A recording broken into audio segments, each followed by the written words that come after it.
તરુની દુનિયા યુટ્યુબ ચેનલમાં તમારું સ્વાગત છે.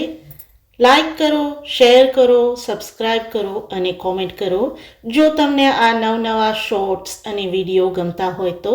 અને આ સાથે જ જ્યારે તમે સબસ્ક્રાઈબ કરો છો ત્યારે જ્યારે પણ તરુની દુનિયામાં નવા વિડીયો, શોર્ટ્સ અને કંઈ પણ અપલોડ થાય છે તો તેની જાણ તમને તરત થાય છે.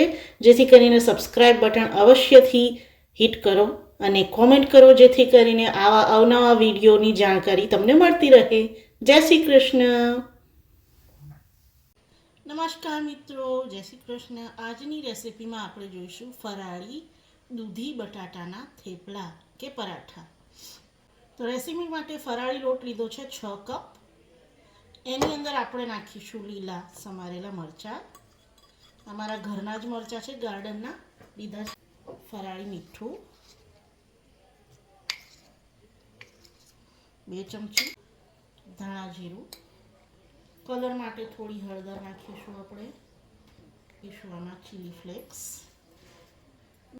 ખાટા મીઠા બનાવવાના છે એટલે થોડી ખાંડ નાખીશું. આશરે આપણે 4-5 ચમચી જેટલી ખાંડ નાખી છે. ફરીથી આને એક વખત સરસ મિક્સ કરી લઈશું. દૂધી અને બટાટા. દૂધી મેં છીણી લીધી છે, 1 દૂધી લીધેલી છે અને 3 બાફેલા બટાટા છે. તો પહેલાં આપણે આમાં દૂધી ઉમેરી લઈએ.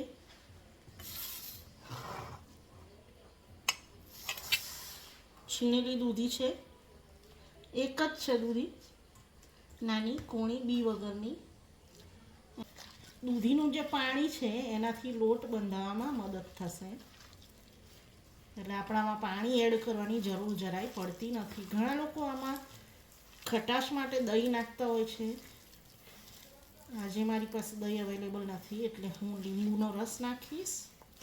બાફેલા બટાટા અહીંયા એડ કરી દઈએ. બધા લઈ લઈએ પહેલાં. હવે આ જે બટાટા છે એને આપણે છૂંદી લઈશું.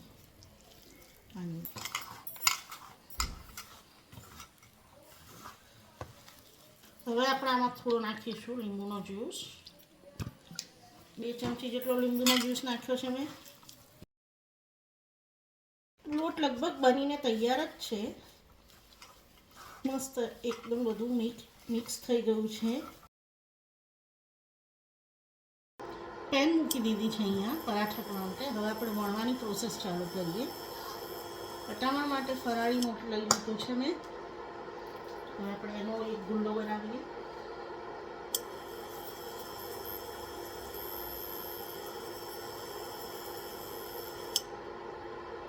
અને આપણે એના સરસ મજાના પરાઠા બનાવી લઈએ.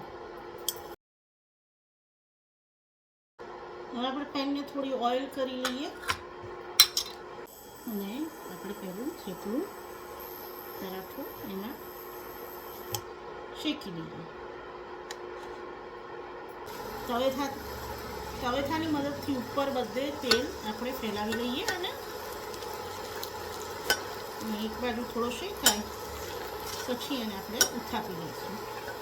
જ્યાં સુધી આ થઈ રહ્યો છે ત્યાં સુધી બીજો પણ આપણે વણી લઈએ એ જ રીતે.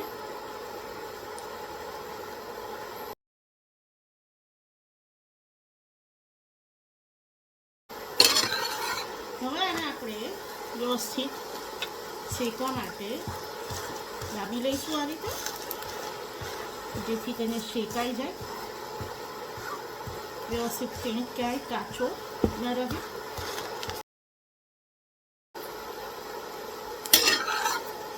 આપણું પરાઠું રેડી છે. આ જ રીતે આપણે બધા જ પરાઠા બનાવી લઈશું અને બધા જ થઈ જાય ત્યારબાદ એને આપણે દહીંના રાયતા સાથે ખાઈ શકાય કે કોઈ ચટણી હોય એની સાથે ખાઈ શકાય. ખાવામાં ખૂબ જ સરસ લાગતા હોય છે.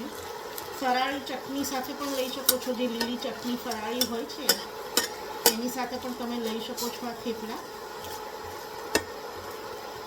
ખાવામાં ઘણા સરસ લાગે છે. આને આપણે શેકાવા દઈએ, સાથે સાથે બીજું પરાઠું વણતા જઈએ.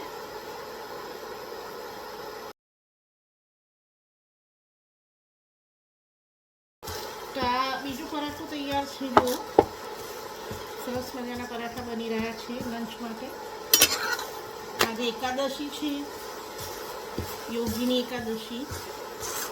જે વૈષ્ણવ સંપ્રદાયના લોકો છે એ લોકો આ યોગીની એકાદશીને ફોલો કરે છે. આજે અમે પણ એકાદશી કરી છે, તો આ ફરાળ માટે થેપલા બનાવ્યા છે ફરાળી. અને આ આપણો બીજો થેપલો તૈયાર થઈ ગયો. સેમ રીતે એને પણ બનાવી લઈએ.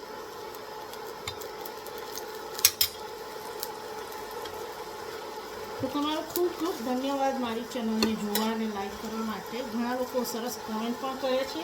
મને ઘણો આનંદ થાય છે કોમેન્ટ જાણીને. હું પ્રયાસ કરું છું એ લોકોને રિસ્પોન્ડ કરું, કોમેન્ટનો જવાબ પણ આપું.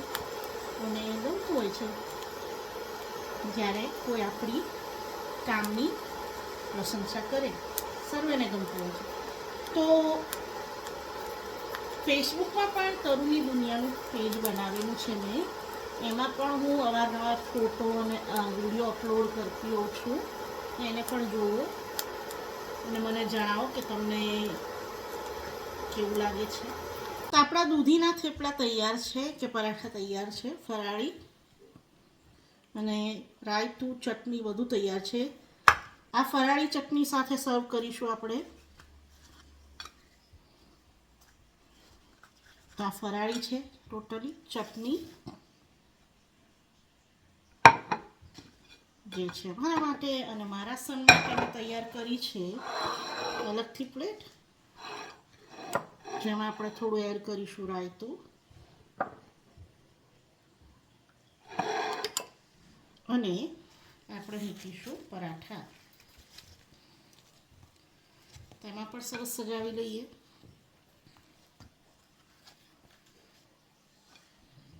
તો આ સરસ મજાની પ્લેટ તૈયાર થઈ ગઈ છે.